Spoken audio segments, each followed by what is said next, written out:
नमो बुद्धाय, जय भीम साहब। नवोदय, जय भीम, जय विज्ञान, जय 22 प्रतिज्ञा, जय संविधान आणि जय निरीश्वरवाद। तर आज हम आपका परिचय करने जा रहे हैं माननीय सोनटक्के साहब से। और सोनटक्के साहब इनकम टैक्स में कमिश्नर हैं और आप सामाजिक कार्य से भी जुड़े हैं। तो आज जो उनसे महत्वपूर्ण चर्चा होने वाली है वो है अनिश्वरवाद के संबंध में, कि जो अनिश्वरवाद का जो सिद्धांत है उस पर सरकार। निरीश्वरवाद, हाँ, निरीश्वरवाद। निरीश्वरवाद, एथेइज्म, निरीश्वरवाद, निरीश्वरवाद, एथेइज्म, हाँ, एथेइज्म। निरीश्वरवाद। निरीश्वरवाद और निरीश्वरवाद की जो संकल्पना है वो संकल्पना तथागत गौतम बुद्ध की भी संकल्पना थी और वही संकल्पना कबीर साहब की भी थी। और उसी संकल्पना को हम आगे बढ़ाते हुए आज हम साहब से चर्चा करने वाले हैं। तो साहब, मैं आपसे एक बात जानना चाह रहा हूँ, जो सबसे महत्वपूर्ण जो बात है जी, कि आम पब्लिक आजकल ईश्वर की इसमें बड़ी भ्रमित है और वो ये मानती है कि ईश्वर हमारा उद्धार करता है, वही हमारा सब कुछ करने वाला है, हमको कुछ नहीं करने की जरूरत है, सारा कुछ ईश्वर के कारण ही होता है और जो हमारे कर्मों में भाग्य में लिखा है वही होता है। तो इस प्रकार की एक मान्यता है, इस पर आप क्या कहना चाहेंगे? बिल्कुल सच्ची बात की। आपका धन्यवाद। विषय का हम रखेंगे निरीश्वरवाद, एथेइज्म। धन्यवाद। और जय विज्ञान, जय निरीश्वरवाद, आज के दो शब्द रखे, जय विज्ञान, जय निरीश्वरवाद। अब आपका जो प्रश्न है कि भी जो ईश्वर पर जो आजकल इतने भ्रमित है, तो सिंपल से मार्केटिंग है। यानी जितने ईश्वर है, जितने गॉड है, जितने अल्लाह है, जितने माता जी है, जितने साईं बाबा है, ये सब जिंदा है। दीवालों पर लटक के जिंदा है, या मंदिर मस्जिद और चर्च भी जिंदा है, या किसी के दिमाग में सबकॉन्शियस में जिंदा है, अर्धचेतन मन में जिंदा है। इसका कारण है, पहला कारण है मार्केटिंग। दूसरा कारण कि जैसे बच्चे का जन्म हो गया तो वह जिस जो धर्म के माता पिता है या जिस भगवान को मानते 33 करोड़ में से, वह अपने बच्चों को बिना पूछे उसके दिमाग में कैसेट ठोक देते हैं। और वो धर्म की कैसेट है, धर्म की किताब की कैसेट है, धर्म के पुजारी की कैसेट है और अंधविश्वास की कैसेट है।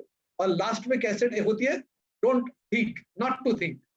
ये चार कैसेट उसके दिमाग में डाले कि फिर वो जब वैसे बड़ा होता है, मस्त डिग्री मिलती है और फिर बढ़िया अच्छा कपड़े पहनता है, इंग्लिश में बात करता है और पूरा की पूरा बिना सोचने वाला एक व्यक्ति बन जाता है। ये दो कारण है इस देश में, मेरे तरफ से बताऊंगा कि दो कारण के कारण लोग ईश्वर नाम की संस्कृति में भ्रमित है और उन्हें सत्य का ना ज्ञान हो रहा ना सत्य का दर्शन हो रहा। नहीं नहीं, बहुत अच्छी बात कही आपने। क्योंकि क्या होता है कि ईश्वर के बारे में जब बात की जाती है और ईश्वर के नाम से जो साहित्य लिखा हुआ है, उस साहित्य में कुछ गलत भी लिखा है और उनसे कुछ कहा जाए तो वो वैसा का वैसा ही मानते हैं। वो बोलते हैं कि हम तो उस साहित्य पर प्रश्न चिन्ह ही नहीं लगा सकते, मतलब हमको मानना है, वो ऐसा मानते हैं। और एक अंधश्रद्धा में बिल्कुल उसी प्रवाह में बहते हैं। मतलब वर्तमान की अगर मैं घटनाक्रम की बात कहूँ कि लोग कुंभ मेला के अंदर में पेंडेमिक पीरियड होने के बाद भी वो नहाने के लिए गए, क्योंकि उनको ये लगा कि हमको ईश्वर का बुलावा यार, वहां जाके हमारी मुक्ति हो जाएगी।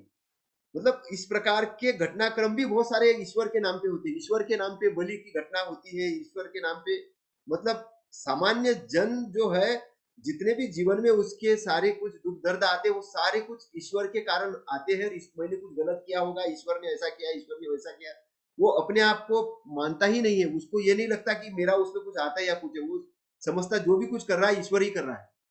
तो ये ईश्वरीय इसमें एक ही वाक्य, जिस दिन मैं आपको दो बात बोलूंगा, जिस दिन ईश्वर परमेश्वर गॉड अल्लाह मंदिर मस्जिद चर्च की मार्केटिंग बंद, सब भगवान की मृत्यु हो गई, समझ जाना। और जिस दिन दो कारण फिर से रिपीट करूंगा। दूसरा कारण है जिस दिन बच्चों को जन्म के बाद कोई ईश्वर श्रद्धा के कोई संस्कार नहीं होंगे, कोई धर्म का इंट्रोडक्शन नहीं होगा, वो बताए नहीं, पकड़ के उसको मंदिर मस्जिद चर्च में ले जाना बंद करेंगे। और जब वो 15 साल का होगा उसको चॉइस देने का। इसका आपका कहना बिल्कुल ठीक है। तो मैं इसमें कहूंगा कि मार्केटिंग कारण है, ऐसा है। अच्छा, एक मार्केटिंग नहीं, वो आजकल हम तो टीवी देखते, टीवी पे देखते वही चीज, पेपर में देखते वही चीज, बाबाओं के प्रवचन देखते वही चीज, ईश्वर को मानो ईश्वर को नहीं मानोगे। और हम कई चर्च में जाते हैं, मंदिरों में जाते हैं, मस्जिद में जाते हैं, तो कई चीज मतलब ऐसे भ्रमित करने वाली चीज है कि व्यक्ति का दिमाग तो उसका डेवलप ही नहीं होने दिया जाता, और उसको एक व्यक्ति को ये माना जाता है कि तुम्हारा जन्म ही इस ईश्वर को, इस मंदिर को, इस मूर्ति को, इस चित्र को पूजने के लिए हुआ है, तुम्हें सोचना ही नहीं है। तो यहाँ पर अगर कुछ सोचोगे, कुछ करोगे, तो उसको डरा दिया जाता है, उसको एक ऐसा बता दिया जाता है कि तुम्हारी मुक्ति नहीं होगी, तुम नरक में चले जाओगे। इस प्रकार से उसके दिमाग के अंदर में, उसके चित्त के अंदर में एक डर प्रवाहित किया जाता है। तो इसका कैसे हल किया जाए, उसको किस प्रकार से बाहर निकाला जाए पब्लिक को, ये सबसे बड़ी बात मतलब आज है। पहला पॉइंट, हाँ पहला पॉइंट है कि भाई अभी हमें अच्छा मौका मिला है। मेरे तरफ से निरीश्वरवाद और एथियज्म के बारे में इतना कहूंगा कि चारवाक दर्शन से लेके तथागत बुद्ध, डॉक्टर बाबा साहब अम्बेडकर की क्रांति और संविधान की क्रांति, आपकी और मेरी क्रांति, सभी की क्रांति का उद्देश्य है कि सत्य के दर्शन करवाना। और अब सत्य के दर्शन यानी नास्तिक, निरीश्वरवाद, यह अपराजित सत्य है। प्लीज आज का वाक्य याद रखने का, नास्तिकता, निरीश्वरवाद, एथेइज्म अपराजित सत्य है। मानव के इतिहास से पिछले 10,000 साल में चाहे कितने भी डिबेट हो, आज तक में निरीश्वरवादी और नास्तिक और एथेइस्ट व्यक्ति का पराभव हुआ ही नहीं, पराभव हुआ नहीं। तो आज का हम ये विषय लेंगे पहला कि भाई ये नास्तिकता, निरीश्वरवाद, एथेइज्म अंग्रेजी में, यह अपराजित सत्य है। दूसरा पॉइंट है कि हमें, मुझे जो ये सत्य समझा, ये बाबा साहब अम्बेडकर की क्रांति है। बाबा साहब अम्बेडकर की क्रांति आप भी और मैं भी है। तो जिस दिन बाबा साहब अम्बेडकर की क्रांति घर घर में पहुंच गई, तो समझ जाना हर भगवान ना वो नाले में जाके सुसाइड कर लेगा। हर भगवान है ना, ऐसे बोल रहा हूं, है तो कोई नहीं, हर भगवान, हर संस्कार उस अंधविश्वास का खत्म हो जाएगा।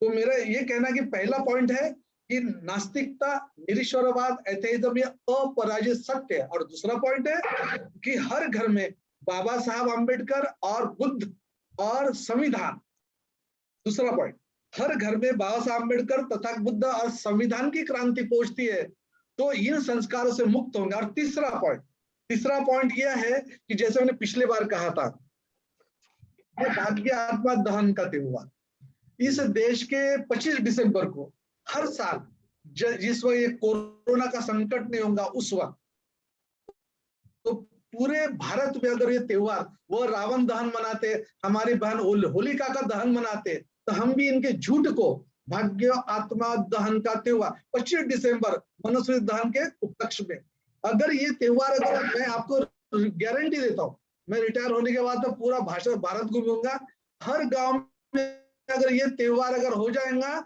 इनके मंदिर का भिखारी है, जो पुजारी है ना, वो भीख मांगना छोड़ के ना मेहनत का काम करे। तो ये देश को मुक्त करने ये भी एक फॉर्मूला है। तीसरा पॉइंट, चौथा पॉइंट मैंने उस दिन नहीं बताया, आज बताऊंगा। चौथा पॉइंट है कि हमें चार्ल्स डार्विन को स्कूलों में, हमारे दिमाग में, घर में, परिवार में हमें इंट्रोड्यूस करना पड़ेगा।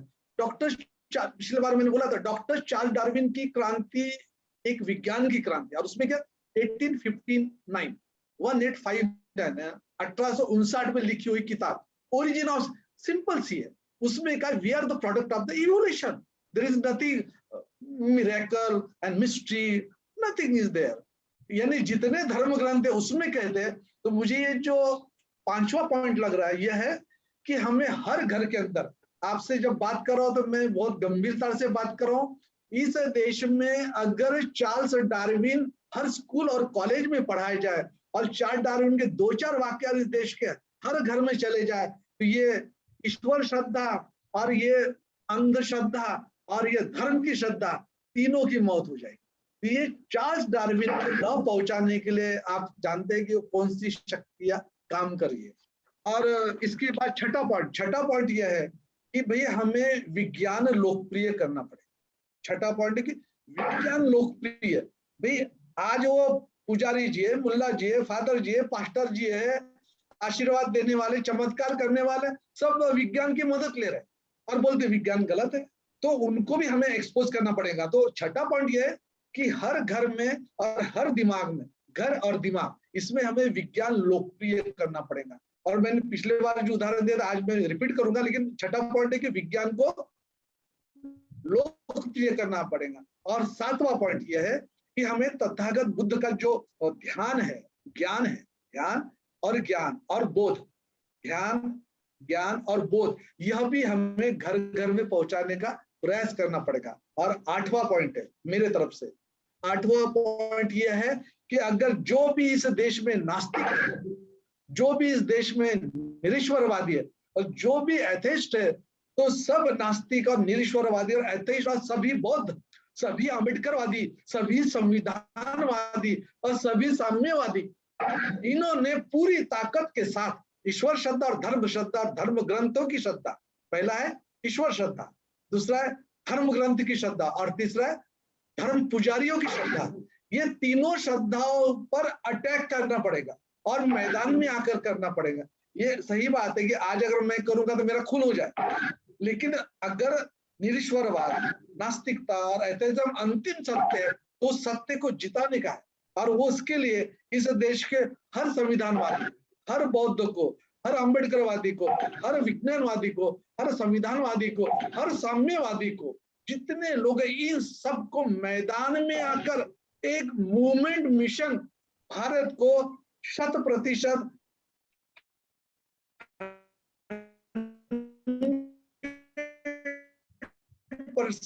निरीश्वरवादी एथेइस्ट, अगर ये 8 पॉइंट पर काम होता है तो समझ जाइए कि आपको जो दुखद आज हमें वेदना होती है वह नहीं दिखेगी। मैं इस संदर्भ में ये जानना चाहता हूँ कि इनकी जो ब्रांडिंग है ये बहुत सिस्टमेटिक ब्रांडिंग है। मतलब उसके लिए एक इस प्रकार से होता है कि स्कूलों का जो पाठ्यक्रम है वो भी एक उसी प्रकार से बनाया जाता है। बच्चों को नर्सरी से ही वो भगवानों को पूजा करने वाले स्कूल है, साहित्य है, लिटरेचर है, तो यहाँ से शुरुआत होती है। फिर घर तक घुसता है भगवान वो ईश्वर, और घर तक घुसने के बाद में लोगों के मंदिर में और वो पूरे संस्कारों के अंदर में जाता है। तो शादी से लेके मरने तक ये सारे संस्कार उसी सिस्टम से चलते हैं। तो इसको तो एकदम घरों घरों में घुसा है। तो ये निरीश्वरवाद की कल्पना कैसे साकार होगी? ये संकल्पना जो है निरीश्वरवाद की कैसे साकार होगी, आप बताइए।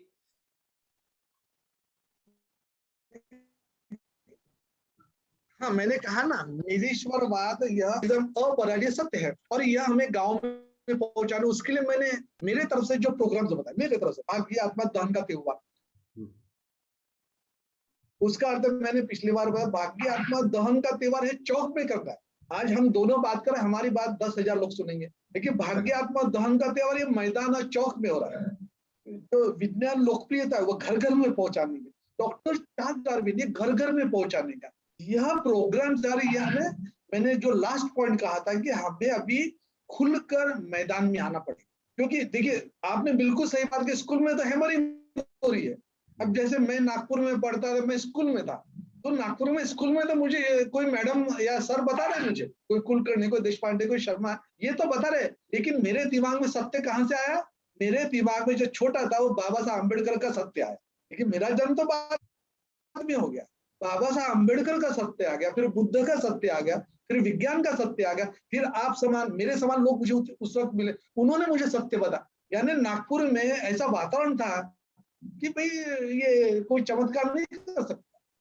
जैसे आज हम उदाहरण लेंगे, एक ही उदाहरण दूंगा आज का, कि भाई अभी कोरोना संकट आया, मानवता पर कोरोना संकट। अब ये कोरोना संकट के वक्त आपके पास 1000 आर्गुमेंट है। पहला आर्गुमेंट है कि भाई कौन सा ईश्वर, कौन सा अल्लाह और कौन सा गॉड हमें वैक्सीन दे रहा है, फॉर्मूला दे रहा है।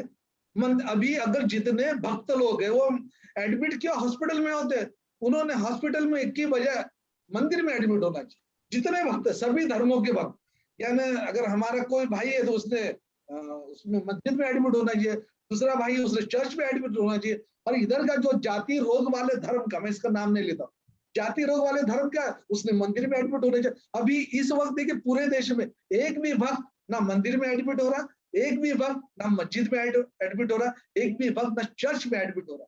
यानी अभी सब जितने भक्त है उनको झटका तो लगा है और हर घर में मृत्यु हो रही है, हर गांव में, हर बस्ती में मृत्यु हो रही। तो मुझे लगता है, पिछली बार आपने फोन पर कहा था कि मृत्यु एक ध्यान है, तो ये कोरोना संकट का इतना बड़ा मानवता पर संकट है कि अभी तो हमें झकझोरना है कि भाई तुम्हारा ईश्वर अगर होता तो तुम्हारा रिश्तेदार तो बच गया होता। तो एक ही उदाहरण दे रहा हूं कि हमें बहुत बड़ा मौका मिला है पूरे भारत में जागृत और नागरिकों को कि हमें ये सत्य बताने का, क्योंकि ईश्वरवादी लोगों के तर्क बहुत जबरदस्त होते, बहुत जबरदस्त।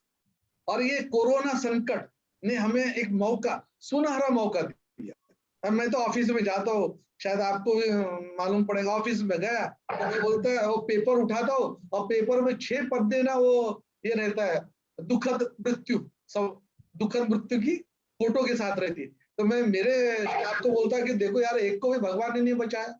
और कोई मुझे कहता है कि भाई अरे सर वो तो हमको पहचान का, वो हमें तो हॉस्पिटल में बेड नहीं मिल रहा। तो मैं बोलता है मंदिर में एडमिट हो जाओ ना।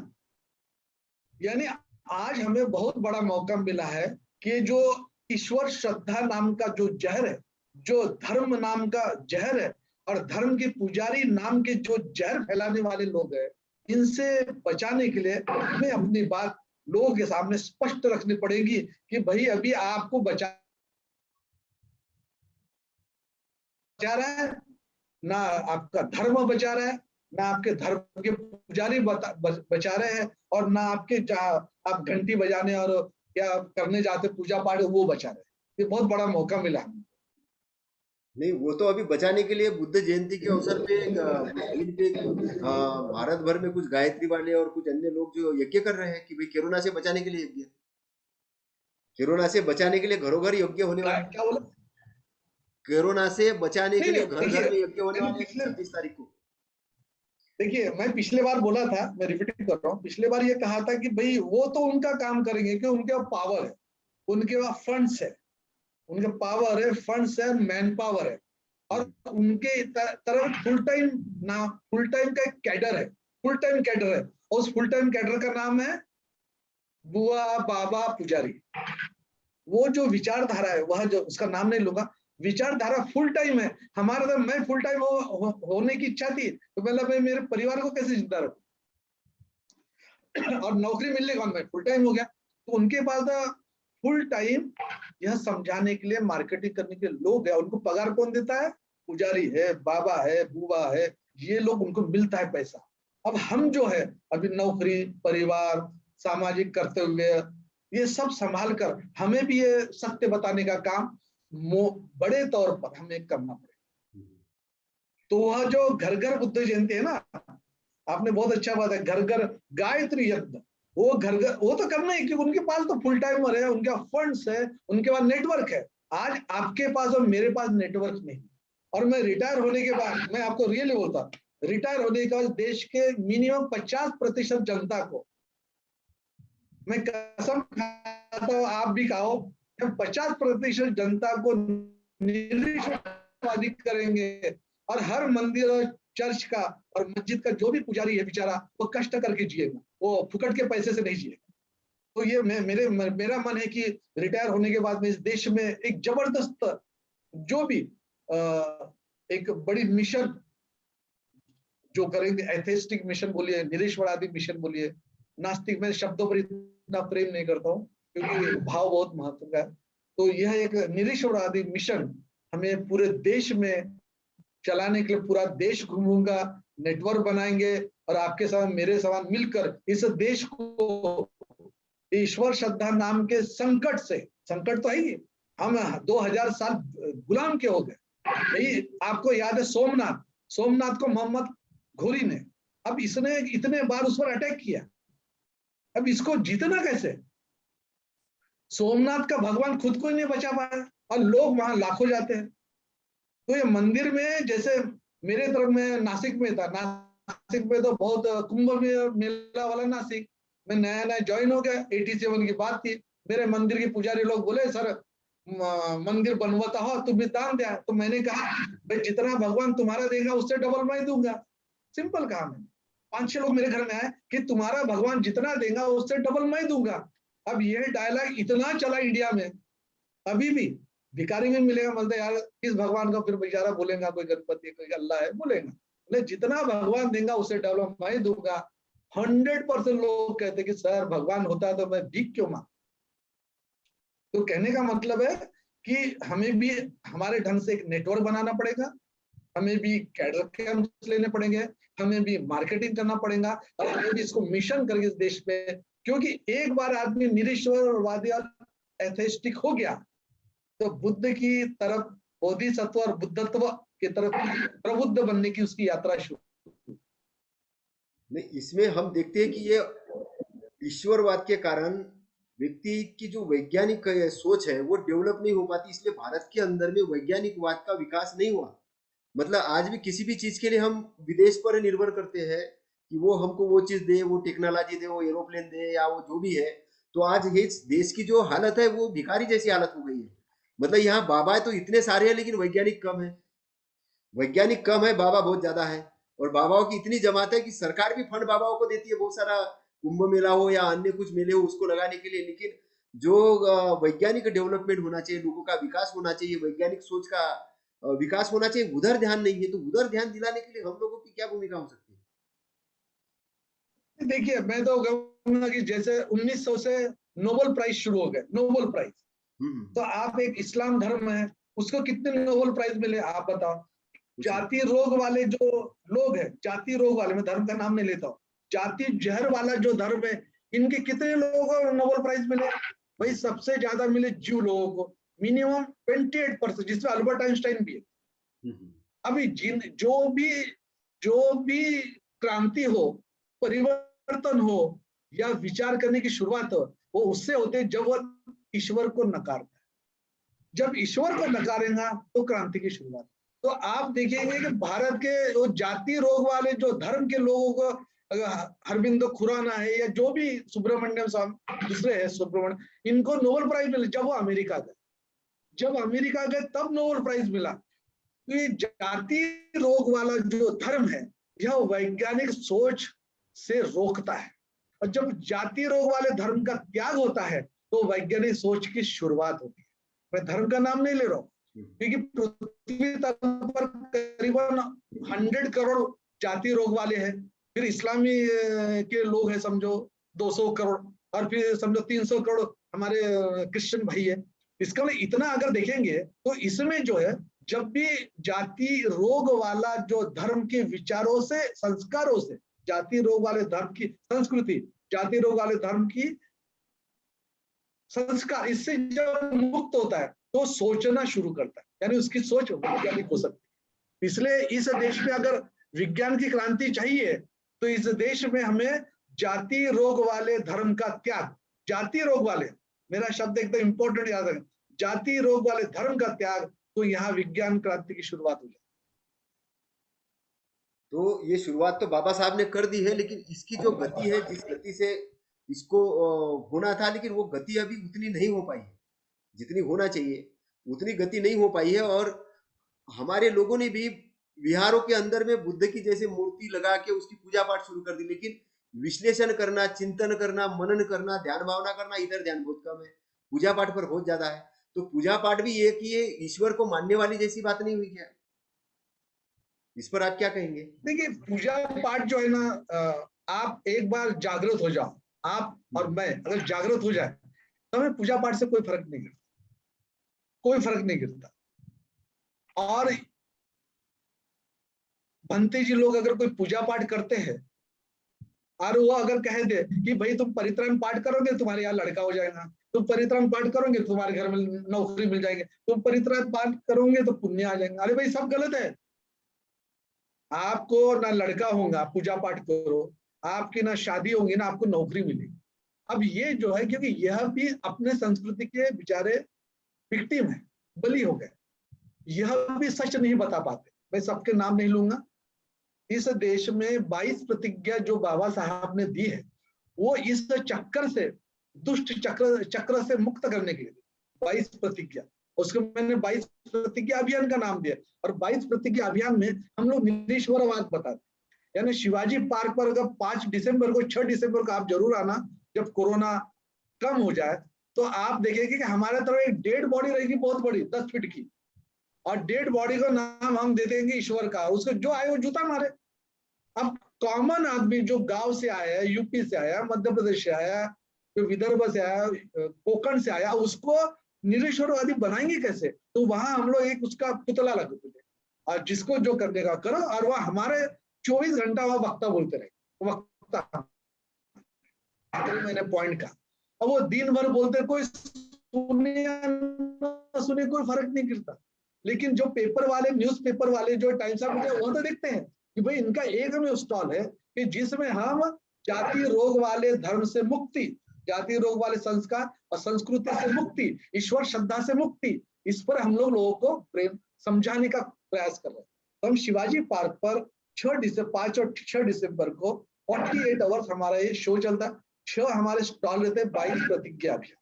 तो आपने बिल्कुल सच्ची बात कही है कि बुद्ध विहारों में पूजा पाठ के चक्र में और चक्र में कहीं भंते जी यह गलत काम करते हैं कि वह, क्योंकि बुद्ध, अब आप तो मेरे से ज्यादा जानते हैं कि बुद्ध का विचार ये है कि आपको विचारक बना, आपको क्रांतिकारक बना, आपको हर संस्कार से मुक्त करे, हर संस्कृति से मुक्त करे। आपने जब आप दोनों की फोन पर बातें थी कि बोले आपने मृत्यु ध्यान बोला, मुझे बहुत अच्छा लगा। मेरे जीवन में पहली बार फोन पर सुना मैं तो बचपन में यही बोलते रहता था। मैं गलती से साहब बन गया, मैं तो मैं बनते जी होने वाला था, बदन तानंद कौशलन के पास मैं बनते जी होने वाला था। लेकिन फिर वो पारिवारिक जिम्मेदारी आ गई। कहने का मतलब है कि जो बनते जी है वह, उसमें स्वार्थ भी है, उसमें लोगों को होशियार बनाने की इच्छा। लोग होशियार हो जाएंगे तो कैसा होगा, उसको लगता है कि लोगों ने मेरे पैर छुएंगे तो उसका ईगो खुश हो जाएगा। सभी बनते जी ने, आदरणीय बनते जी को तो मैं वंदन करता हूँ, लेकिन कुछ लोगों की तो संख्या है ही। तो इनकी पूजा पाठ, इनके अंधविश्वास के प्रचार को बंद करने की मुहिम भी कई लोग कर रहे हैं।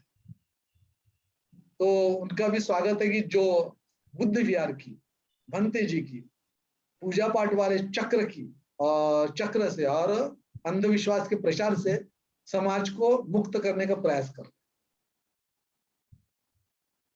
और ये भी है, और उसके अलावा भी मैं कुछ चीज और देखता हूँ, साहित्य के अंदर भी बहुत सारा मिलावट है।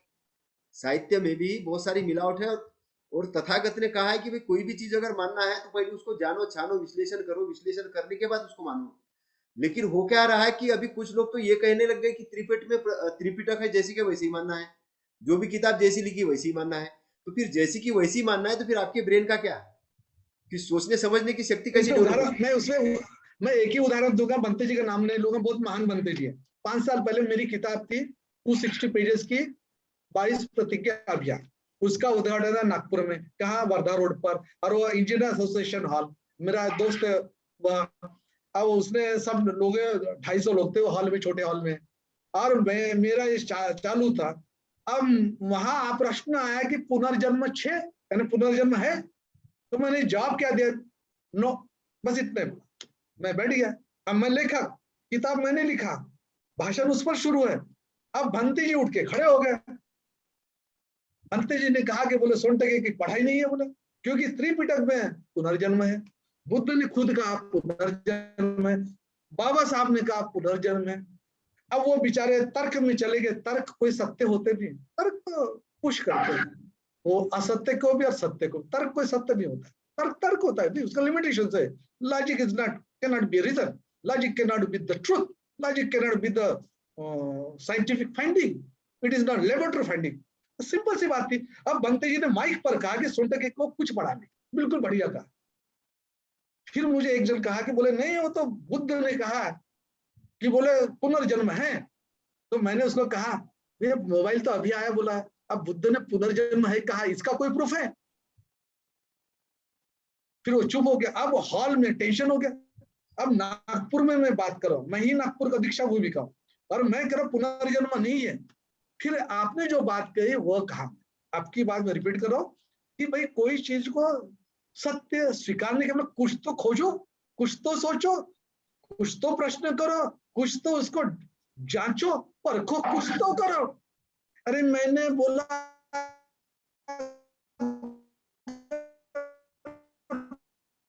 पुनर्जन्म होता तो, है ना, डॉक्टर चार्ल्स डार्विन, होमोसेपियन का पुनर्जन्म होना है, ये हो ही नहीं सकता।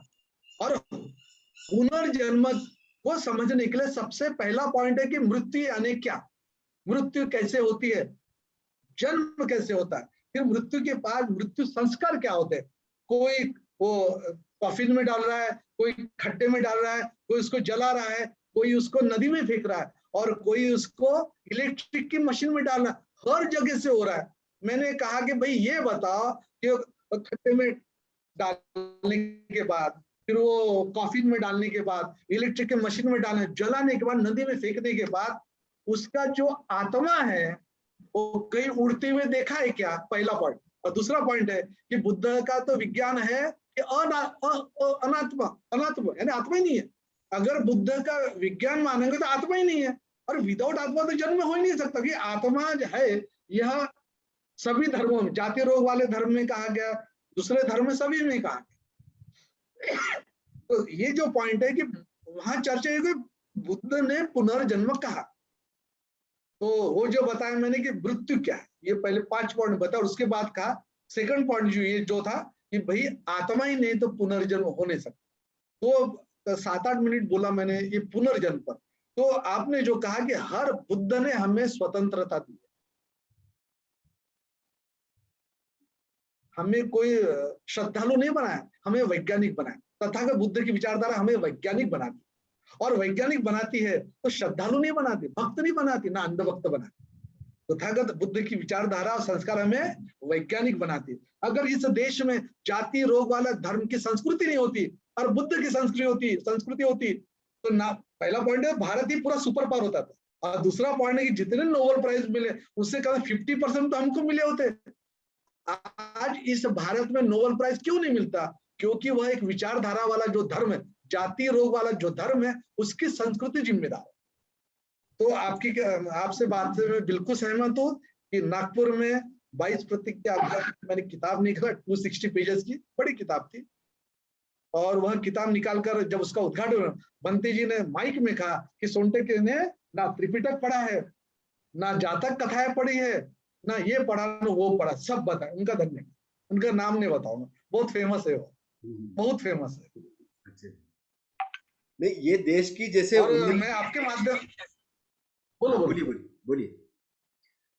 इस देश में मैं तो आपके माध्यम से बोलूंगा कि भाई आपके माध्यम से ये बोलना चाहूंगा कि ईश्वर है या अल्लाह है या गॉड है कि देवी है, देवता है, या चमत्कार है या आशीर्वाद है, अगर इस पर किसी को चर्चा करने की है तो इस गली में नहीं, मैं पूरे विश्व के हर आदमी को चैलेंज करता हूँ, विश्व के हर आदमी को चैलेंज।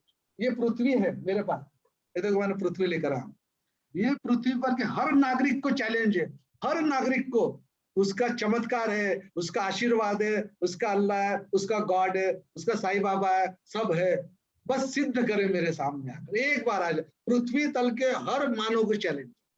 रेलवे इंडिया में भी मुझे मेरा चैलेंज ने स्वीकार किया, और ये हिम्मत दी है तथागत बुद्ध के विचारों ने, जिसने मुझे वैज्ञानिक बना, आपको भी वैज्ञानिक बना।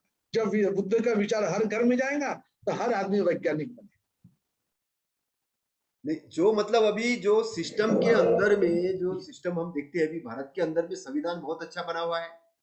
संविधान को अगर ढंग से अगर अप्लाई किया जाए, संविधान को ढंग से अप्लाई किया जाए तो भारत सुपर पावर बन जाएगा। लेकिन संविधान पूरी तरीके से अप्लाई नहीं हो पा रहा, क्योंकि अप्लाई करने वाला तो इंसान है।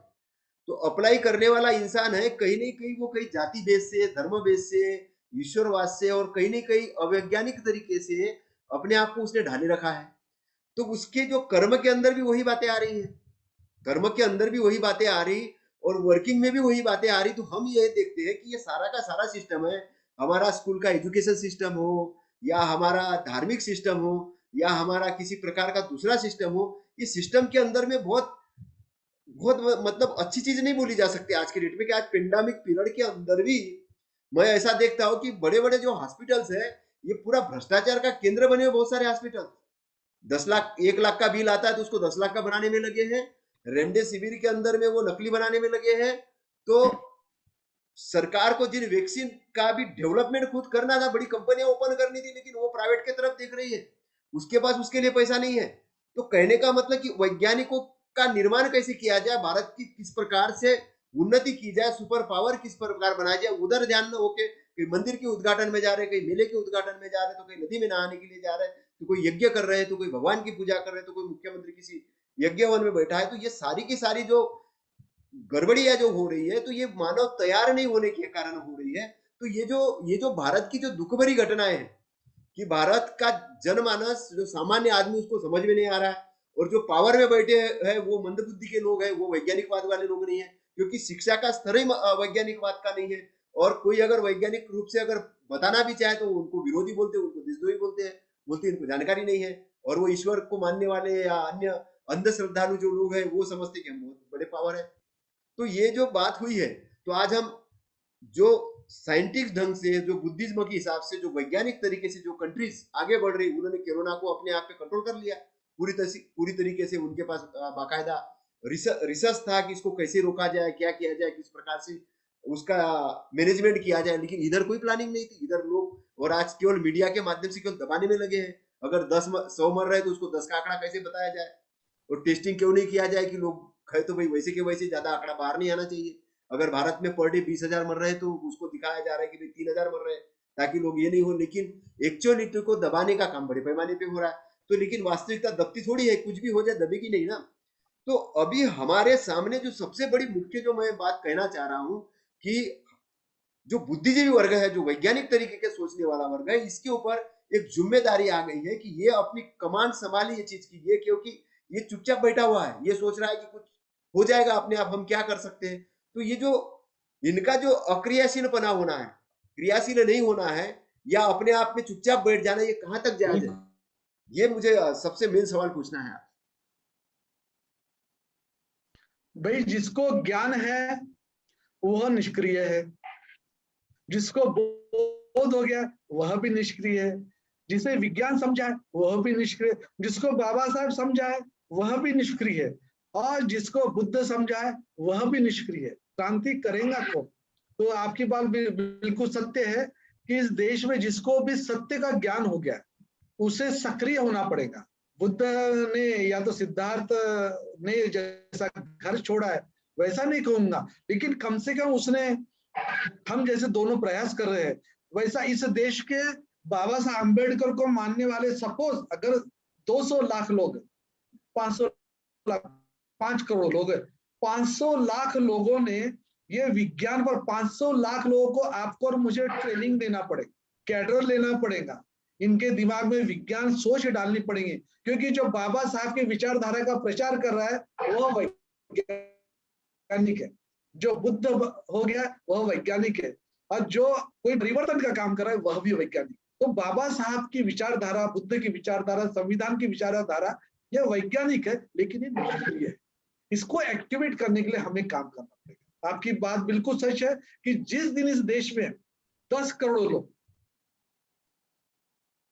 1 करोड़ में 100 लाख लोग होते, 10 करोड़ लोग बाबा साहब भी समझाए, बुद्ध भी समझाए, संविधान भी समझाए, निरीश्वरवाद भी समझा, लेकिन विज्ञान की सोच, संगठन का एक कार्यकर्ता, एक भी संगठन, कोई भी संगठन का कोई कार्यकर्ता वैज्ञानिक सोच नहीं बता। अंधश्रद्धा निरोध समिति है, वो छोटा मोटा काम करती है वो, लेकिन अंधश्रद्धा निरोध समिति और फिर वो नास्तिक वाले ग्रुप है, कुछ वैज्ञानिक वाले ग्रुप है। अब नास्तिक वाले वैज्ञानिक वाले ग्रुप है ना, 10-15 लोग रहेंगे, किसी शहर में 1000 लोग रहेंगे, लेकिन ये मास मूवमेंट नहीं है। लेकिन बाबा साहब का जो कार्यकर्ता है वह वैज्ञानिक क्रांति का सिपाही और सेनापति, जो बाबा साहब के विचारों का कार्य करता है वो वैज्ञानिक सोच और वैज्ञानिक क्रांति का सिपाही और सेनापति बन सकता है। तो मुझे लगता है इस देश में अगर वैज्ञानिक क्रांति करने की होंगी तो आप और मेरे समान, हम दोनों तो है, लेकिन जो 10 करोड़ लोग आज निष्क्रिय है उनको सक्रिय करने का हम मिलकर प्लान करेंगे। और मैं आपको गारंटी देता हूं इस देश में अगर वैज्ञानिक सोच की वैज्ञानिक क्रांति अगर हो जाए, ये जो जितने बताए ना इनको सब प्रश्न पूछेंगे, क्योंकि आज प्रश्न पूछना ही जो भी आप सब जानते हैं। तो कहने का मतलब है कि बाबा साहब को जो कार्य करता है वह वैज्ञानिक सोच वाला एक क्रांतिकारी हो सकता है। अब बस वो निष्क्रिय है, उसको हमें थोड़ा जगाना है, थोड़ा ट्रेनिंग देने का, फॉर्मेट में डालने का, उसको पावर पॉइंट प्रोग्राम देंगे, पॉम्पलेट देंगे, छोटी सी किताब देंगे, और उसको बोलेंगे जब भी तुम बाबा साहब बताओगे तो बाबा साहब बताओ, बुद्ध बताओ, बुद्ध की क्रांति बताओ, एनिलिस्ट ऑफ कास्ट बताओ, सब बताओ भैया, उसके साथ ये भी बताओ, वैज्ञानिक क्रांति बताओ। बिल्कुल बिल्कुल, बहुत बढ़िया और मैं यही बताना चाह रहा हूं कि भारत के अंदर में संसाधनों की कमी नहीं है, भारत के अंदर में संसाधनों की कमी नहीं है, ब्रेन पावर की कमी नहीं, केवल ब्रेन को डेवलपमेंट करने वाले जो प्रोग्राम है उसकी कमी है। ब्रेन को जो उसकी कमी। डेवलपमेंट करने वाले जो प्रोग्राम है उसकी कमी है। तो वो जो डेवलपमेंट जिस जिस तरीके से होगा, चाहे लिटरेचर के माध्यम से हो, चाहे किसी को बोल के हो, समझा के हो, वैज्ञानिक ढंग से उनका ध्यान मेडिटेशन करके हो, जिस भी तरीके से हो, जो भी तरीके अपनाए, और जो भी मान के चले कि हम ये बताते कि अगर हम पास्ट में जाते तो तथागत गौतम बुद्ध 45 साल तक चरवैते भिक्कवे करते रहे, मतलब पब्लिक के बीच जाते रहे और एक एक को समझाते रहे 45 साल तक। और भिक्षुओं को ट्रेनिंग उन्होंने दिया, वो भिक्षु संघ भी ट्रेनिंग लेके पूरा समाज के अंदर घुमा, और उनके कारण विश्व के अंदर में महान क्रांति खड़ी हुई, विश्व के अंदर महान क्रांति खड़ी हुई। और आज उस क्रांति को जिन जिन देशों ने ग्रहण किया वो बहुत आगे निकल गए हैं, और हमारे यहाँ भी कैसे ही करते करते वो जिंदा रहे। इस क्रांति को दबाने के लिए बहुत बड़े प्रयास हुए, क्रांति को दबाने के बड़े प्रयास हुए, लेकिन फिर भी वो बाबा साहब के कारण पुनर्जीवित हुई। तो बाबा साहब के कारण वो क्रांति पुनर्जीवित हुई, और जो एक मतलब जो लोग तैयार हुए, जिनको शिक्षा मिली और शिक्षा के कारण रोजगार मिला, खासतौर से गवर्नमेंट जॉब मिली, और कुछ लोगों ने छोटे मोटे व्यवसाय तैयार किए, तो वो जो एक जिनका इकोनॉमिक और बौद्धिक लेवल बढ़ा है, उनकी जिम्मेदारी बढ़ जाती है, अभी बहुत ज्यादा उनकी बहुत ज्यादा जिम्मेदारी बढ़ जाती है, क्योंकि उनको पे बैक टू सोसाइटी के अंदर काम करने की जरूरत है। बिल्कुल सही। लेकिन नहीं, आपने तभी शब्द कहा ना, बड़ा इंपॉर्टेंट है, निष्क्रियता। हाँ, निष्क्रियता, निष्क्रियवाद हो गया आजकल। हम निष्क्रिय निष्क्रिय लोग, मैंने बोला भाई, मैं गुजरात में जो कहा, मैंने शायद पिछला जोक बताया होगा, मैंने बोला मेरे साथ गांव में घूमते घूमते बुद्ध का, विज्ञान का प्रचार करते जो भी मर जाएगा उसकी मैं पुतला बना के दूंगा, गारंटी हो। लेकिन वही टीवी देखते देखते मरो मत घर में। आज आपने बिल्कुल कहा कि बुद्ध की क्रांति हो या बाबा साहब की क्रांति, सभी पूरी लिस्ट है महापुरुषों की क्रांति में। हमें दिखता है कि हमें, अगर, मैं ये नहीं कहूंगा कि बाहर क्रांति के लिए घिर जाने से कोई घर का नुकसान नहीं होता, ऐसा मुझे लगता है। शायद मेरी एक पर्सनल बात बताऊंगा, जब मैं 12th में था, लोग बोलते अरे बाबा साहब का काम मत कर, तू साइंस पास नहीं होगा। मैं 12वीं पास हो गया, फिर ग्रेजुएशन में गया, बोले अरे अरे अरे तो बाबा साहब का काम मत कर, तेरा ग्रेजुएट नहीं होगा। फिर ग्रेजुएट हो गया, फिर बोला अरे बाबा साहब काम मत कर, तेरे को नौकरी नहीं मिलेगी। नौकरी बहुत सारी, 15-20 मेरा अपॉइंटमेंट लेटर है। फिर बोले अरे भाई नौकरी में क्या, अरे बोले यहाँ मत काम कर, तेरी नौकरी चले जाएंगे। अरे भाई अभी रिटायरमेंट का वक्त है। मुझे सब कुछ मिला, बाबा साहब की क्रांति में फुल टाइम काम करने के बाद मुझे जीवन का हर सुख मिला, मेरा परिवार है सब जगह। यानी बाबा साहब की क्रांति में काम करोगे तो रियली मन का भी सुख मिलेगा और सभी सुख मिलेगा, ऐसा मुझे लगता है। तो भदंत आनंद कौशलन जी को मैं वंदन करता हूँ। उनसे मुझे सीखने को मिला कि अगर तुम्हें समाज में कोई क्रांति अगर चाहिए तो तुम्हें झोंक देना पड़ेगा। मैं उनके पास बैठता था, मैं उनके साथ कई बार बैठा, तो झोंकना पड़ेगा। लेकिन उन्होंने मुझे रोक लिए कि बोले तुम परिवार को नहीं छोड़ने का, क्योंकि परिवार को छोड़ेंगे सामने हो जाऊंगा। तो बोले तुम परिवार को भी रखकर तुम समाज के लिए बाबा साहब जो भी कर सकते हो। तो उस महान व्यक्ति का मैं वंदन करता हूँ, उनके कष्ट को और त्याग को। तो हमारे समाज में जिनको स्कॉलरशिप, आरक्षण, बाबा साहब के क्रांति, पहला है स्कॉलरशिप, फिर ओबीसी भी आ गए, ट्राइब भी आ गए, फिर है रिजर्वेशन यानी आरक्षण, और तीसरा है बाबा साहब की क्रांति। इन तीनों का जो भी, चाहे पत्ता मिले, फल मिले, फूल मिले, छाया मिले, कुछ तो मिला है, संविधान है इसमें। अब इनका करते हुए कि वो सक्रिय हो जाए और इस क्रांति के लिए कम से कम पार्ट टाइम तो भी झोंक दे। मेरा मानना है मृत्यु हो सकती है कि मुझे मेरी पत्नी कहती है कि अरे भाई आपको तो कभी भी गोली मार देंगे, हो सकता है, नहीं गोली मारने की इससे मेरे आज की जवानी का एक दिन में बर्बाद नहीं करूं और फिर मैं रिटायर होने के बाद, बूढ़ा होने के बाद काम करूंगा, ये झूठा वादा है खुद से, समाज से नहीं, खुद से। तो जब भी मौका मिले, जब भी उस आधा घंटा, 1 घंटा, 1 मिनट, 1 सेकंड, एक क्षण को समाज के लिए झोंक दो। उससे तुम्हारा परिवार का नुकसान नहीं, उससे नौकरी का नुकसान नहीं, पैसे का नुकसान है, धन का नुकसान है। तो जो रिटायरमेंट के हाथ में रिटायरमेंट की बात करूंगा, कोई नहीं।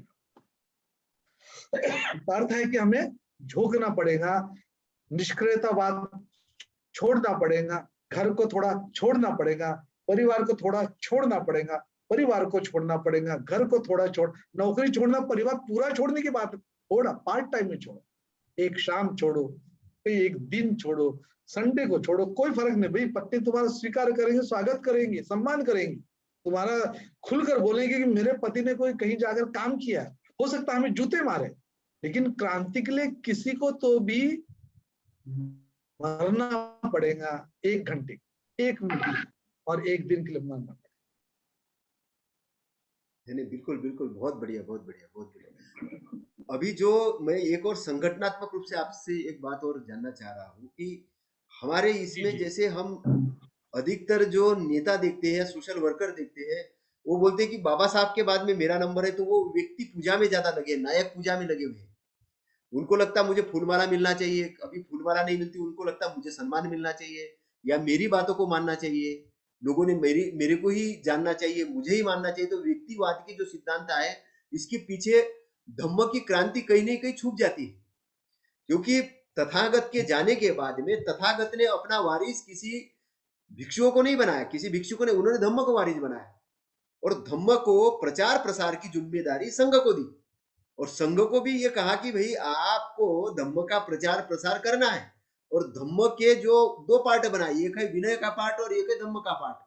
तो धम्म के अंदर उन्होंने कहा इसमें कोई बदलाव नहीं होगा, जो कार्य कारण का सिद्धांत है, आकर्षण का नियम है, इस प्रकार के जो भी वैज्ञानिक बातें, उसमें कोई बदलाव नहीं होगा, लेकिन विनय के अनुसार में कुछ बदलाव हो सकता है। आप अभी पैदल चलते हो तो हो सकता है कि एरोप्लेन आया, आप एरोप्लेन में भी बैठ सकते हो, 3 चीवर की जगह 4 चीवर ले सकते हो। तो कुछ कुछ विनय में बदलाव हो सकता है, लेकिन धम्म में बदलाव नहीं हो सकता है। तो उन्होंने जो 45 साल के अंदर में जो धम्म की चर्चा की है, वो जो धम्म जो दिया है, उस धम्म को भूलकर व्यक्तिवाद का प्रचार प्रसार बहुत ज्यादा बढ़ गया अभी आज के डेट में। और लोग ये सोचते हैं कि आदमी मरने के बाद में पता नहीं समाज का क्या होगा, ये बड़ा सुनने को मिलता है। तो मैं ये कहता हूं कि इस बारे में आप क्या कहेंगे कि जो व्यक्तिवाद और नायक, चलिए मैं इस पर एक जोक बताऊंगा, 2 जोक है मेरे पास। मैं शिवाजी पार्क पर खड़ा, 6 दिसंबर का दिन, और मुझे एक बड़े साहब आगे मिलने के लिए, बोले वो मुझे नहीं पहचान देते। तो मैं माइक पर बोल रहा था, बोले अरे भैया सुनो सुनो, बोले वो इनकम टैक्स के कमिश्नर सोनटके साहब कहाँ है? बोले मैंने उससे मिलने का है। तो मैंने उसको कहा कि वो सोनटके जो ना इनकम टैक्स कमिश्नर, वो ऑफिस में बैठते, बोला उनका रूम नंबर ये है, वहां जाके मिल लो। अब वहां से निकला, मेरे आजू बाजू जितने लोग थे बोले सर आपने ऐसा क्यों कहा? बोले कौन है इनकम टैक्स कमिश्नर? वो तो ऑफिस में बैठता है, बेकार है साला। भाई आपको तो रोल फिक्स करना पड़ेगा ना। यहाँ ना आदमी 24 घंटे कमिश्नर करके जी रहा है। अरे नहीं भाई, आप 24 घंटे बाबा साहब के सिपाही हो, बुद्ध के सिपाही हो, विज्ञान के सिपाही हो और सत्य के सिपाही हो। 24 घंटा भाई ऑफिस में बैठते हो तो थोड़ा जीवन जीने के लिए, परिवार चलाने के लिए 2 पैसे मिलना चाहिए, उसके लिए पगार मिलना चाहिए। तो मैंने उसको कहा कि भाई जो अरविंद सोनटके जो है इनकम टैक्स का कमिश्नर है, वो ऑफिस में बैठता है, चर्च गेट के इस रूम नंबर में जाके मिल लेना। यह बात इतनी प्रचार हो गई। अब वो आजू बाजू इधर उन्होंने बताया कि सर बोले किसी को अपनी पोस्ट नहीं बताते। मैं आपको सही बताता हूँ, मैं मेरी पोस्ट आज तक नहीं बताई, क्योंकि मैंने बोला भाई वो तो कोई भी, कौन 1000 कमिश्नर हो गए भाई, लेकिन बाबा साहब का जो कमिश्नर रहेगा वो सच्चा कमिश्नर। दूसरी बात, फिर एक बार ना मुझे बोला, अरे बोले सर आपकी गाड़ी बहुत बढ़िया है। मेरे पास गाड़ी थी, मैंने बोला गाड़ी मेरी नहीं है। बोले किसकी है? बोले बाबा साहब अम्बेडकर की गाड़ी है। और उसको समझ भी नहीं आया। मैंने कहा कि मेरा चश्मा हो, मेरा शर्ट हो, मेरी कार हो, मेरे को नमस्ते हो, गुड मॉर्निंग सर हो, सम्मान हो, ये सब कुछ बाबा साहब की कष्ट का देन है, मेरा कुछ नहीं इसमें। अब ये जो नेता लोग होते हैं ना कि बाबा साहब के बाद वही है, असल में वो अजरामर महापुरुष होना चाहते हैं। मैं मेरे भाषण में लोग कहता कि कृपया माझं नाव विसरा न मला विसरा, you forget me and forget my name. मैं आपको कह रहा हूँ, जब मैं कई जगह भाषण होते ना, तो भैया मेरा नाम भूल जाना और मुझे भूल जाना, बस एक ही ख्वाहिश है कि अगर मुझे मेरे इसमें कुछ अगर अच्छा दिखे, उस विचारों के लिए आप कुछ कर सकते हो, मेरे नाम से कुछ नहीं लेना देना। I do not want anybody to remember me, मुझे कोई याद रखे, यही इच्छा भदंत आनंद कौशल्या से मिलने के बाद मुझे समझ, मुझे कोई याद रखे, यह भी अहंकार का पार्ट है। somebody should remember me, recollect me, ये भी ईगो का एक रोग है। तो मैं उससे, मुझे लगता है कि 90% मैं फ्री हूँ। मेरी पत्नी को बोलता है मैं अभी रिटायर हो जाऊंगा, फिर मैं लोगों के पास, लोग भूल जाएंगे, हो सकता है गालियां दे, कुछ भी बोल सकते हैं। मतलब भैया मुझे कोई लेना देना नहीं है, मुझे कोई याद रखे, मुझे कोई महापुरुष समझे, मुझे कोई महान विचारशील समझे, मेरी कोई इच्छा नहीं है। इस देश में और मानव के मन में, भारतीय के मन में कोई क्रांति का बीज, अगर बीज बीज बोल रहा हूँ, क्रांति नहीं, बीज की लगा सकूं तो मेरे जीवन सफल हो गया। इस देश के किसी के भी मन में मैं क्रांति का बीज लगा सकूं, उसके परिवार के अंदर क्रांति का बीज लगा सकूं तो मेरा जीवन सफल हो गया। लेकिन मेरा नाम और मुझे याद रखने का कोई तकलीफ न ले। तो मुझे आपने बहुत इंपॉर्टेंट पॉइंट किया। अगर हमारे जितने भी नेता है या क्लास 1 ऑफिसर है, जो भी है, उन सब ने भी उन्हें कोई याद रखे, उनका सम्मान करे, ये भाव से मुक्त होना। अगर इस भाव से, आपने बहुत महत्वपूर्ण प्रश्न किया, इस भाव से अगर मुक्त होगा तो बुद्ध की क्रांति बोलिए, सत्य की क्रांति बोलिए, बाबा साहब अम्बेडकर की क्रांति बोले, संविधान की क्रांति और विज्ञान की क्रांति इस देश में इमीडिएट हो जाएगी। इमीडिएट टाइम नहीं लगेगा। क्योंकि बिल्कुल सही। आजकल जो हमारे बहुत से लोग ऑफिसर बन रहे हैं, तो वो जनसामान्य की भी ये तो जाते ही नहीं है, और जाते भी है तो अपना परिचय ही नहीं बताते, और छुपा देते, कई बार तो छुपा देते हैं, वो कई बार छुपा भी देते हैं, और कई बार हमें भी बोलते हैं कि हमारा परिचय मत बताना, हमारा नाम पता नहीं चलना चाहिए समाज को कि हम ये इस समाज के लोग हैं करके, वो अपने आप को छुपा के रखते हैं। और बिल्कुल सही बात है। ये भी परिस्थिति है। और इवज तो यहाँ भी कुछ है कि कुछ लोगों को यार मैंने बाबा साहब की फोटो गिफ्ट की है, फ्रेम की हुई, तो उन्होंने अपने घर से निकाल के अंदर रख दी। तो मैंने पूछा सर इधर की फोटो किधर गई, तो उन्होंने कहा कि मेरे घर में कुछ हमारे दोस्त आते, उनको पता नहीं चलना चाहिए कि मैं बाबा साहब वाला हूँ करके। मतलब ये भी आप लोगों की धारणा है। मैं इसमें एक उदाहरण दूंगा। मैं पिछले बार दिया था, उदाहरण दिया है कि मैं गुजरात में आया, मेरा विजिटिंग कार्ड था, विजिटिंग कार्ड पर गुजराती में 22 प्रतिज्ञा छापा, गुजराती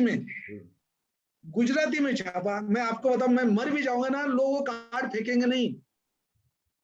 आपको आज बोल रहा हूं मैं, लोग फेंकेंगे नहीं। उनका कहना है कि सर विजिटिंग कार्ड पर डायरेक्ट 22 प्रतिज्ञा। मैंने बोला यार मैं तो दीक्षा भूमि का, तुमने अभी सुना ही नहीं मुझे। मेरे गुजराती में 22 प्रतिज्ञा छापा हुआ विजिटिंग कार्ड, ये 10,000 से ज्यादा मैंने बांटा। लोग ना ऐसे पैकेट में बीवी का फोटो रखते कि नहीं मालूम, लेकिन मेरा वो विजिटिंग कार्ड रखते, क्योंकि क्या कि उसको एकदम हिम्मत आ जाती, उसको लगता है बाप रे इतना बड़ा साहब 22 प्रतिज्ञा गुजराती में छे और छापे छे, મને વાંચવાનો છે। इसका अर्थ है कि उसको लगता है ये छापता, उसको हिम्मत आती। तो हमारा जो क्लास 1 है, कोई भी अधिकारी हो, उसने समाज में खुलकर आना चाहिए, तो लोगों को हिम्मत मिलती है। मुझे ऐसा लगता है। मैं गुजरात में आया ना, मेरे अंडर में काम करने वाला साहब ऑफिसर वो डर रहा है। मैंने बोला तू डरता क्यों है, तू डर मत यार। अरे मैं जब मेरी विजिटिंग कार्ड पर 22 प्रतिज्ञा छाप सकता हूँ और हजारों लोगों को दे रहा हूँ, यार नौकरी भी मुझे बाबा साहब ने दी है और जीवन भी बाबा साहब ने दिया है, तो डरता किससे है। तो विजिटिंग कार्ड पर 22 प्रतिज्ञा छापने से मुझे गुजरात में लोग बोलने लगे कि 22 प्रतिज्ञा वाला साहब।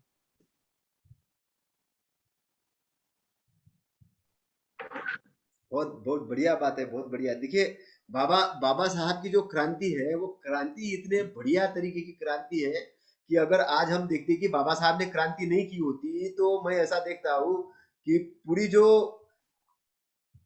महिलाएं हैं, वो महिलाएं आज अनपढ़ होती, बराबर के अधिकार नहीं मिलते। बाबा साहब की क्रांति नहीं होती तो हमारे लोगों को एजुकेशन नहीं मिलता, और ना नौकरियां मिलती, ना समानता का अधिकार मिलता। तो बाबा साहब की जो क्रांति है, इस भूमंडल पे आधुनिक विश्व के अंदर में हुई बहुत बड़ी क्रांति है। और जो कुछ भी सम्मान मिला है, जो कुछ भी मिला, उस क्रांति के कारण मिला है। तो उस क्रांति को बढ़ाने की आज सख्त जरूरत है, उसका प्रचार प्रसार की जरूरत है। और यही बोलते हैं ना कि हमने अगर उस क्रांति से हमने कुछ अगर बेनिफिट पाया है, कुछ ये किया है, तो हमारा एक जिम्मेदारी बनती है कि हम भी कुछ पे बैक टू सोसाइटी करें, एक दूसरे को सहयोग करें, उस क्रांति को आगे ले जाए, उस क्रांति को आगे ले जाए। और अगर वाकई हम अगर काम करेंगे तो ये क्रांति बढ़ेगी ही बढ़ेगी, इसको रोका नहीं जा सकता, इसको रोका नहीं जा बिल्कुल सकता। सच, सही बात, सच। तो साहब अभी आप क्या संदेश वगैरह देना चाहेंगे हमारे श्रोताओं को? संदेश में मेरे आपके माध्यम से दूंगा। एक तो रिचर्ड डॉकिंस है जो ब्रिटिश इवोल्यूशनरी साइंटिस्ट है, इसका बुक है गॉड डिल्यूजन, तो हिंदी में भी है और अंग्रेजी में है, ये करीबन 70 लैंग्वेज में ट्रांसलेट हुआ है। तो रिचर्ड डॉकिंस का यूट्यूब पर जरूर देख लेना, किताब मिले तो पढ़ लेना, जबरदस्त है। यानी ये जो रिचर्ड डॉकिंस का गॉड डिल्यूजन है, और नंबर 1 विश्व के कहेंगे कि एथेइस्ट है, निरीश्वरवादी है, ये नास्तिक बोलिए तो है, तो उनको जरूर पढ़े। फिर ये द यूनिवर्स, तो यूनिवर्स यानी मैं सिर्फ फोटो दिखा रहा हूँ, यूनिवर्स यानी जिसमें उस दिन मैंने जैसे कहा था कि पृथ्वी कहाँ है, पृथ्वी नाम का ग्रह कहाँ है, तो इसका ज्ञान हो जाए। तो फिर मैंने उसके लिए ये एक मॉडल है, और मॉडल में ये सूर्य बीच में रखा है और उसके बाजू में पूरे ग्रह घूम रहे हैं। सूर्य है बीच में, सूर्य, इसको लाइट लगाएंगे तो लाइट आता है और पूरे ग्रह ऐसे घूमते हैं। तो भाई मैं जिस आपसे बात करते हुए जिस घर में बैठा हूँ, और घर ये जूनागढ़ में, जूनागढ़ राज सौराष्ट्र में, सौराष्ट्र गुजरात में, गुजरात भारत में और भारत एशिया में है। तो ये पूरा की पूरा कहाँ पर है, वो पृथ्वी पर है। और पृथ्वी कहाँ है, तो ये इस पर पृथ्वी कैसे घूम रहे, उस दिन मैंने कहा था कि 30 किलोमीटर पर सेकंड ये सूर्य के आजू बाजू घूम रही है। आप और मैं जब बात कर रहे हैं उस वक्त 30 किलोमीटर पर सेकंड और 1,10,000 किलोमीटर प्रति घंटा स्पीड से हम दोनों चल रहे हैं। तो ये भी सत्य बाबा साहब के जितने अनुयायी है, कृपया आप जरूर बताएं। पूरी ईश्वर श्रद्धा की विचारधारा, जाति रोग वालों की विचारधारा, धर्म की विचारधारा और धर्म ग्रंथों की विचारधारा, धर्म पुजारियों की विचारधारा में अगर इस मानव को समझ जाए कि वो जिस पृथ्वी पर बैठा है वो 8 ग्रहों में की एक है, सूर्य का छोटा सा तारा है, बेचारा तारा, और ये सूर्य समान कम से कम 50,000 करोड़, 50,000 करोड़ लिख के देखना, 50,000 करोड़ तारे ये मिल्की वे गैलेक्सी में है। और मिल्की वे समान गैलेक्सी जो है, एंड्रोमेडा गैलेक्सी जो, वो उससे भी बड़ी है, तो वहां तो और ज्यादा है। तो हर गैलेक्सी में समझो 50,000 करोड़ है, तो ऐसी 50,000 करोड़ गैलेक्सी है। तो 50,000 करोड़ गैलेक्सी में से यूनिवर्स, ऑब्जर्वेबल यूनिवर्स, उसमें से गैलेक्सी का मिल्की वे गैलेक्सी, उसका आर्म, उस और उसमें ये छोटा सा सूर्य मंडल, और सूर्य मंडल में छोटा सा ग्रह, और छोटे से ग्रह में हम 5 फीट के और 6 फीट के एक मानव नाम का प्राणी, और उस मानव नाम के प्राणी ने करुणा और सुख और विज्ञान और सत्य की खोज में जीवन बिताना चाहिए। तो मैं आपसे माध्यम से सभी को अनुरोध करूंगा कि कृपया आप विज्ञान को अपनाएं और विज्ञान के प्रचारक बने। आप बौद्ध है, बुद्धिस्ट है, तो वैज्ञानिक बने और यह विज्ञान की क्रांति करे। और मुझे ट्विटर, फेसबुक और यूट्यूब पर, और आपको यूट्यूब पर सभी लोग फॉलो करें, सब्सक्राइबर बने, ऐसा मैं सभी से अनुरोध करता हूँ। जय भीम।